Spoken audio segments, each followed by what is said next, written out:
Hello everyone, and welcome back to Let's Play 80 Days. I hope you are ready for the trip to Vladivostok through the Trans-Siberian Railway.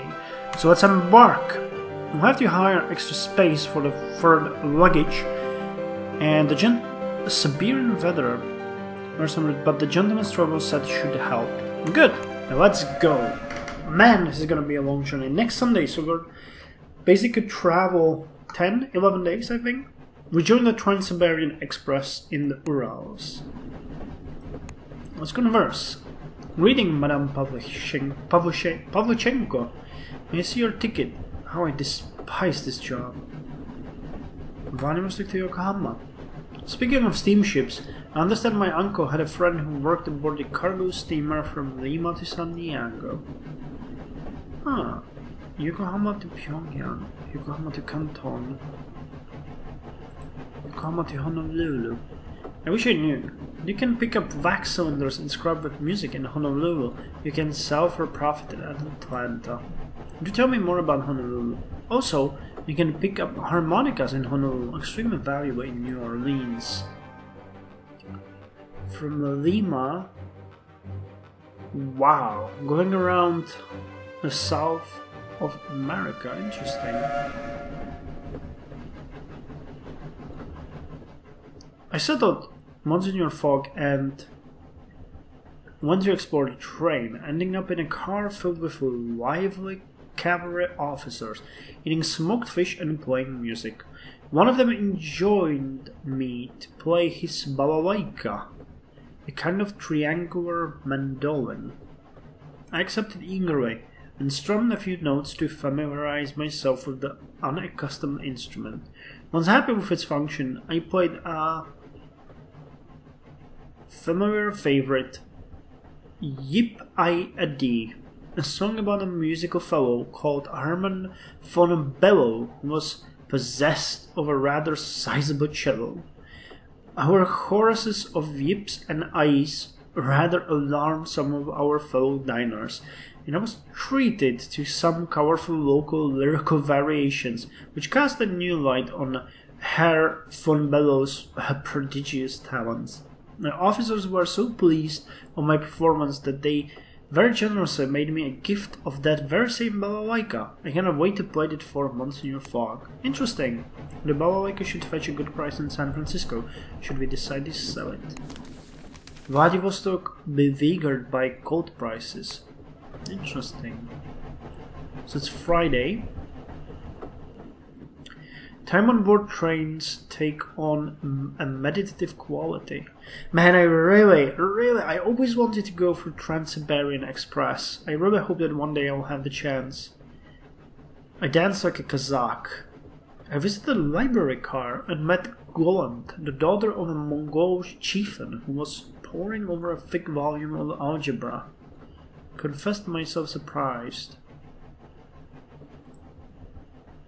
by her choice of reading, but she shrugged. I must study algebra if I am going to be an engineer in the Imperial Army of Russia. I wish to leave behind my ancestors' warriors' past. But you have a glorious history, I replied, aghast. Golan turned the page. A glorious history for men, for war. I'm going to make my own history. She folded the book closely. She folded the book closed. You have traveled, Monsignor. They call us barbarians, don't they? She asked. I felt sorry for her and wanted to soften the truth. They do. Who are they and what do they matter? I demanded, with fine rhetoric and spirit. Your life is yours.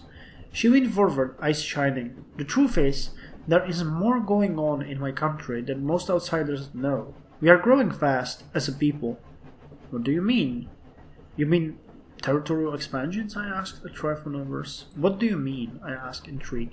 This is the age of progress, she replied, tapping her books, of systems and of thermodynamics, and my people, we have discovered some very interesting things. I was intrigued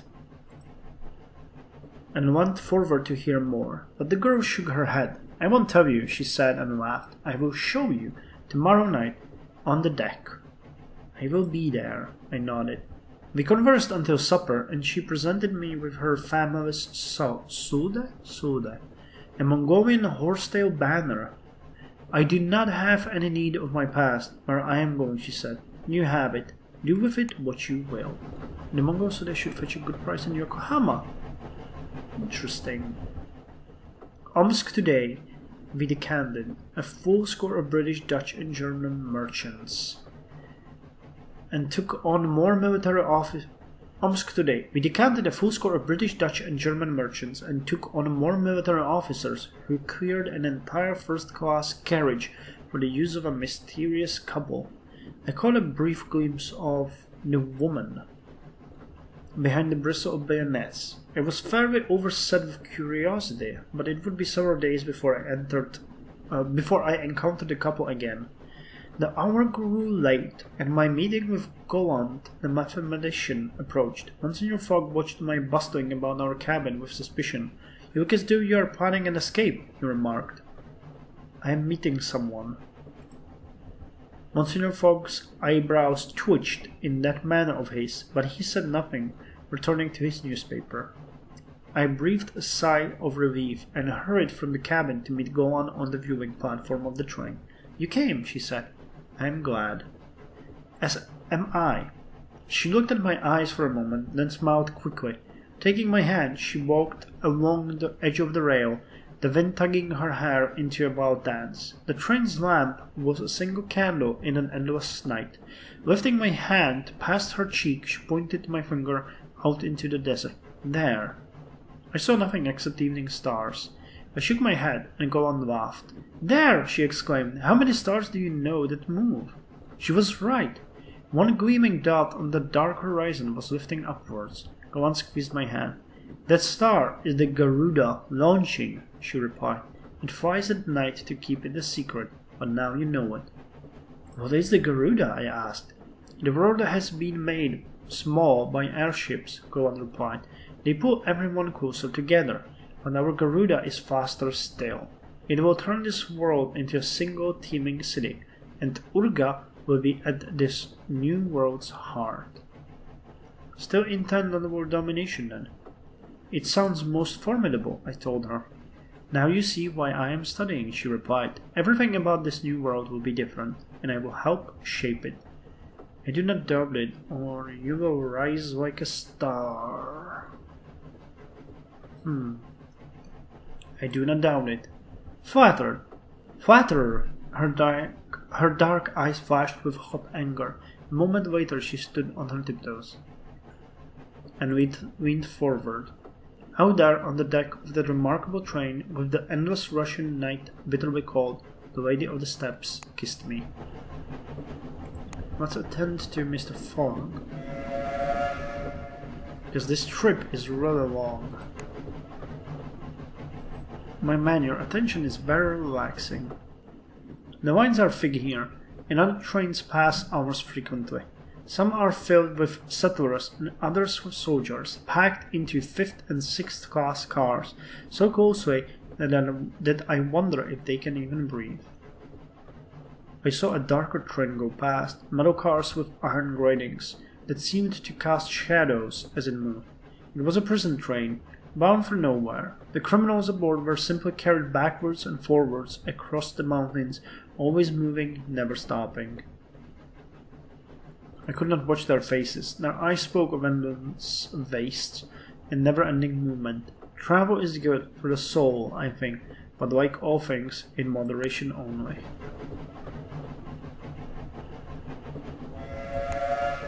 So we are approaching Irkutsk. Let's see the news. Vladivostok beleaguered by gold prices. So here is Urga. We crossed the halfway mark of our journey today. In the morning, we wound up the Angara Valley towards the mining camp of Irkutsk, the great city of Siberia, where some passengers were leaving to join the route south into Mongolia. We waited while the luggage was unloaded. I persuaded Monsignor Fogg to disembark. No, we waited. We waited while the luggage was unloaded by wish reporters and mujiks, only until the whistle blew and the train's engines would wound up once more. Our journey continued, and by afternoon we had reached the magnificent expanse of Lake Baikal. as clear as the finest crystal, bounded by flower-banked cliffs on the western shore and containing a thriving, raucous population of freshwater seals. The track ended at the lake's edge, but the great train showed no signs of slowing or stopping. I began to feel, as my master would say, a little perturbed. Now, my friends, this next sentence will seem to you like the invention of a madman, but I assure you it is utter, unvarnished truth. We drove straight from the shore onto the clear water of the lake, causing barely a ripple. I looked out of the compartment windows and saw the wheels pulled up, and Zudalurs, the train was hovering in the air through some unseen mechanism. I looked for the tracks and could only just see them against the gleam of the lake. They were cunningly built upon pontoons, which only just broke the surface of the water. Though we did not touch them, what sort of train was the Trans-Siberian? From the window I watched families working at their fields, dressed in colours bright as harlequins, red and blue, bodices and bright bandanas, which they pulled off to wave at the train. People are wonderful. They live somewhere bleak and then make themselves colourful instead. So we need to deal with Mr. Fogg. Fogg wallet the brains. Full report. So Karimskaya is next. There is little to report of the outside world, so as word today on Russian eating habits. More specifically, the Russian distaste for regular meal times. I met a fellow Frenchman today who said to me, "The Russian meal is a guide to the Russian character." I begged him to explain further, and he obliged me. The guiding principle of the national cuisine is that all dishes must be capable of being served at any time the eater feels disposed. He sacrifices his finer susceptibilities to his love of freedom. I resolved to keep his thought in mind of future approaches to the dining car. If our locomotive suppers are not triumphs of culinary art, they are at least signal examples of logistical achievements. Okay, let's have Mr. Fogg regain some health. A trim brow, excellent. We pulled into Karimskaya at noon. From Karimskaya it was possible to branch onto the Chinese Eastern Railway to Beijing, and we took advantage of the opportunity. But we had further to go aboard the Trans-Siberian. We already paid, so let's not deal with that. Monsignor Fogg conceived of a desire to read an English newspaper in the morning, and so I resolved to track one down to make my master's journey more comfortable. It was not a simple matter, however, as most English periodicals were banned or heavily censored in the Tsarists. I stole a copy from an English merchant while he was negotiating the mixed-sex lavatories, which I pressed and then presented to my master with a flourish that evening. Relations with Fogg has improved. So Ussurisk is next. Let's see the news. Fogg spotted on fine form.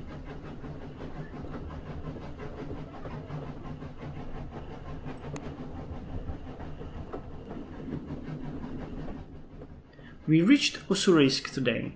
Vladivostok, the final destination on the Trans-Siberian Railway, is accessible only to military officials and those with special dispensation. Oh! Being neither, we bribed the provodnik £200 to let us stay on the train beyond our permits. The attendant was an understanding sort of chap, but he nonetheless took a hefty sum to ensure our passage. I had no idea. Vladivostok threatened by copper shortage. So day 27, Sunday, and we arrived to Vladivostok. We disembarked at Vladivostok amongst crowds of uniformed officers and soldiers. We had traveled over 5,500 miles across the spine of the Trans-Siberian, which covered 1/3 of the Earth's circumference. My nerves were jangled, but Monsignor Fogg had barely stepped onto the platform before he was already plotting the next leg of our journey. The false passport could earn us well here. So we can go to Yokohama tomorrow at 3 p.m.